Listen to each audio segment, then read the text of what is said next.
Let's talk about how we can prevent these vulnerabilities now. The first thing is a lot of these vulnerabilities exist because of the functionality they provide. For example, the file upload problem we had, it allows the user to upload any file extension, any file type. This shouldn't happen. There shouldn't be a way for users to upload any files they want. Maybe if you want them to upload a picture, then make sure they're uploading a picture. Check the file types. If you're expecting them to upload a song, an MP3 file, make sure it's a media file. It's not a PHP or an executable code.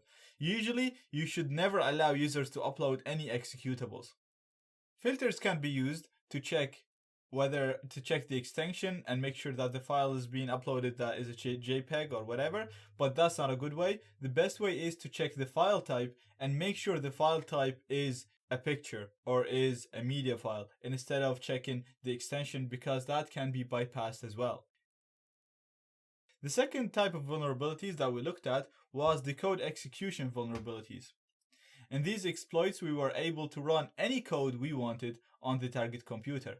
Again, this functionality should be avoided. You should avoid allowing users to run any sort of code on your server. Try to avoid all these functions such as the eval, pass-through, and all these functions that allow a user to run operating system code on the server. If you absolutely had to use something like it, then make sure you analyze the input before you execute it. For example, in the example we seen, where the code was doing a ping, and it'll ping anything we put in the text box. So I'm putting here /$ text box just to show that this is the input that we put in the text box. This is what the program actually looks like. If it looks complicated, forget about it. We're just talking about the concept here. So we're going to be talking about this here. So say for example, what we did is we put a normal IP, and then we put the semicolon, and then we put a command that we wanted to do. So we did, for example, lsla. The problem with this is the web application used to take this the way it is, copy it, and run it in here, which will, when you execute this command, it will do the ping first, and then it'll do the lsla, which is the command that we wanted. What you need to do is, for example, if you had to do it, what I advise is you just don't use these functions. If you had to use a function like this, then what you should do is check that the input is what you're expecting. For example, you're expecting an IP address and nothing else. So you can use regex to make sure. Now, I'm not going to talk about regex or what regex is. Regex is basically a rule that will make sure that the input looks on the following format. So it takes a digit, dot, digit, dot, digit, dot, digit, which if I put anything else, then the web application should refuse it. You can also make sure that there is no semicolons and that there is no spaces, so everything comes in as one thing and then it gets executed. Again, this is a way of making it more secure, but the best thing is just to avoid these functions. The third type of vulnerability that we looked at was the file inclusion, and we looked at two types. The local file inclusion, which allowed us to include any file on the system and then read files, which will cause a file disclosure vulnerability, and then you'd be able to read any file on the server. And then we looked at the remote file inclusion, which is very dangerous, which allowed us to include any file from any web server. So we were able to include PHP shells and then get connection from the target computer. To prevent these, first of all, make sure you prevent the remote file inclusion. So just in case anything goes wrong, people can't include files from outside your server. And you can do that the same way we enabled it using the PHP INI by disabling the allow URL fopen and allow URL include. And if we go here to our Metasploitable, I'll just show you very quick.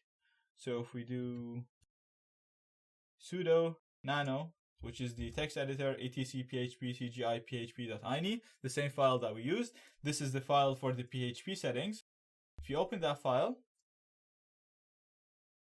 and now I'm going to do Control W and look for allow URL.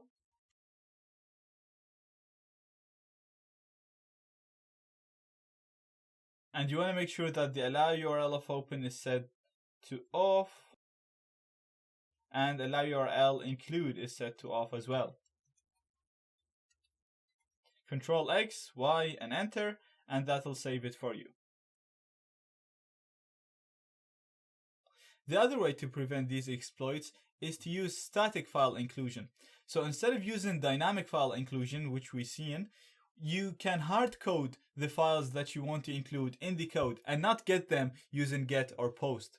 For example, what's happening in the examples we see in the vulnerable examples is we have a page called page or index.php. And then this index.php takes a parameter called page, and then it takes another page, for example, news.php. And it includes this news.php in the code. So what's the code look like? In the PHP code, you'll see something like include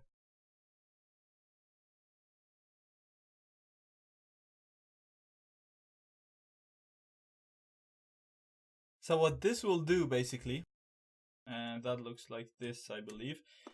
What this do, it includes whatever comes after the page parameter. So the code will dynamically takes whatever that comes in after the page parameter and includes it in the current page. So this will be in the index.php page. Okay, this is very bad because even if it's not get, sometimes people use post, and in post you won't see this, so it will be posted.